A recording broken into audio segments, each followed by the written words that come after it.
So what we ask students to really focus on are content, format, and appearance. Students, I think, a lot of times stress out a lot about format and appearance, but don't realize how important the actual content is.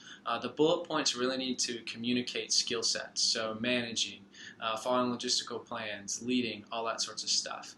Now, format, meaning if you are going to grad school, having a research experience on there, having relevant courses, that types of stuff. Being intentional about what sections you have on there based off of the career you're headed towards and the job you're applying to.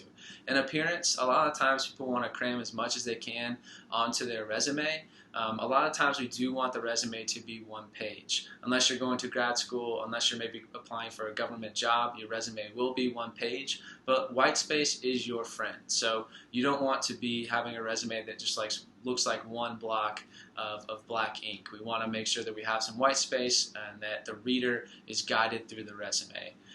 And that is what we're looking for. So this question goes back to the formatting. So if you are a really involved student, you might have a work and leadership section.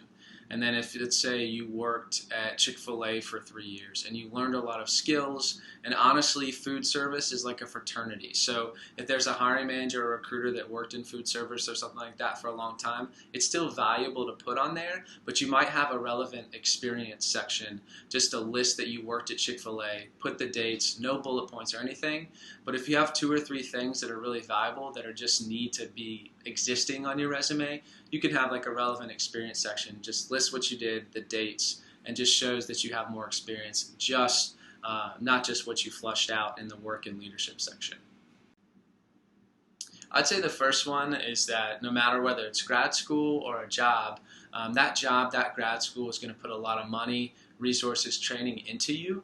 So if your resume is not tailored for that specific job, if you don't have keywords, skills, all that good stuff that reflects that grad school, that job, your resume is just going to be tossed out immediately.